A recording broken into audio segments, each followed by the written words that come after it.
Are You More Interesting Than Blooms of Darkness by Anna Applegate and Helene Domenico. I hope I'm pronouncing that last name. Well, first of all, let's go with the story. The fact that I read this as an audiobook, so it was narrated by Jessica Threet, who was amazing and stunning, and Gabriel Michael, who was awesome. And whew, when that man does a sexy male voice, he hits on point. Seriously, if I can play it for you, I should figure out how to play the audio of the ending credits, where I think I actually started to blush, which if you know me at cons, that's kind of hard to do. The audiobook was done by Podium Entertainment. As usual, they knocked it out of the park on their quality. So into the story itself and some of the tropes we're going to find here. We're going to find a slow burn romantasy. We're going to find dark magic's secrets being revealed. We're also going to find enemies to lover. There's a mystery in the kingdom and darkness over it. What's going on with that? That's our mystery. And of course, we got a prophecy to deal with and figuring out what that means.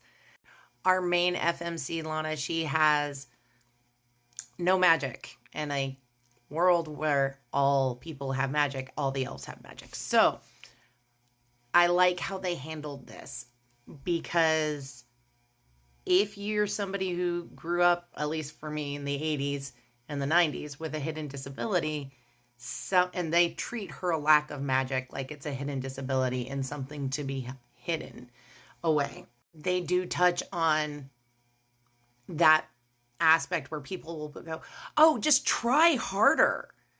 There's no trying harder sometimes. Sometimes you can try as hard as you can and it's not going to work because you don't have what it takes, the skill set or whatever. So I think for people who have gone through that, there's going to be some moments that are triggering. The character does have some PTSD from some of those moments because some of them are very traumatic points where they try to force her to develop magic. And I know that's a bit of a spoiler, but I think that's one, if you are concerned about triggers, you should know about. I do like how they handled the PTSD and the mental health aspect of that, along with her having a support system, as well as the fact that sometimes those support systems, as well-meaning as they are and as solid as they are, some days they're just not enough. So Lana's not alone. As I said, she has a support system. She has several friends, and those friends are her chosen family. And I think that is an awesome thing to see in this.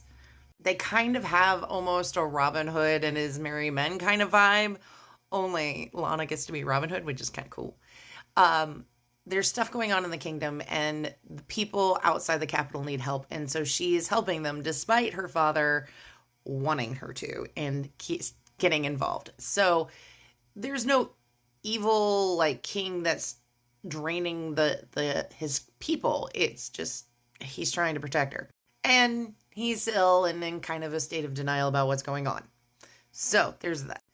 Because of this, they have the marriage trials because, you know, being a lowly female, please note the sarcasm in my voice in case it has, my full range of tone of voice has not come back yet from con. I am being sarcastic. She has to get married in order to inherit. Her father has been very ill for a while, and they are trying to make sure that she can have the throne after.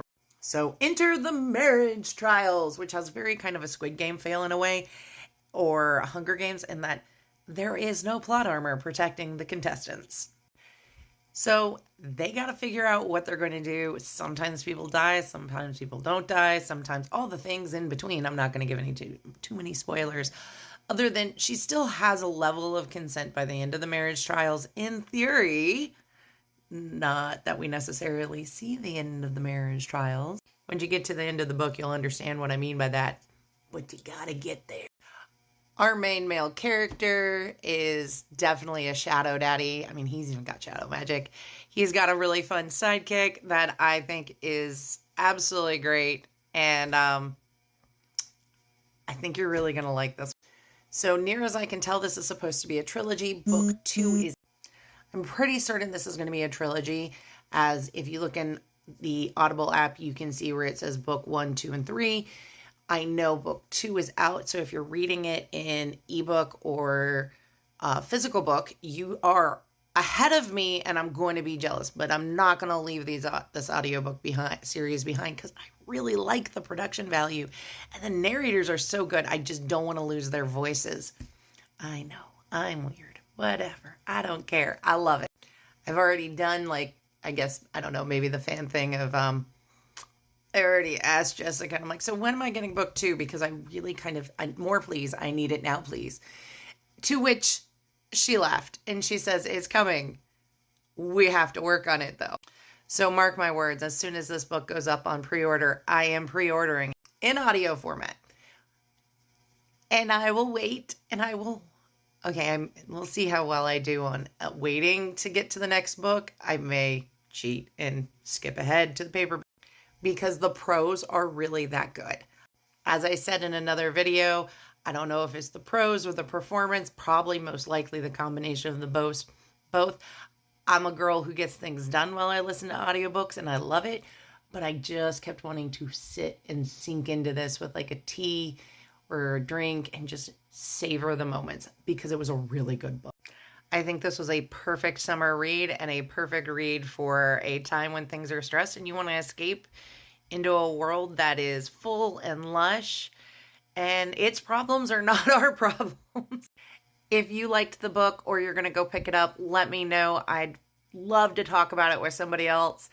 And if you think you're more interested in the Blooms of Darkness, let me know because that's a lot to hold up to.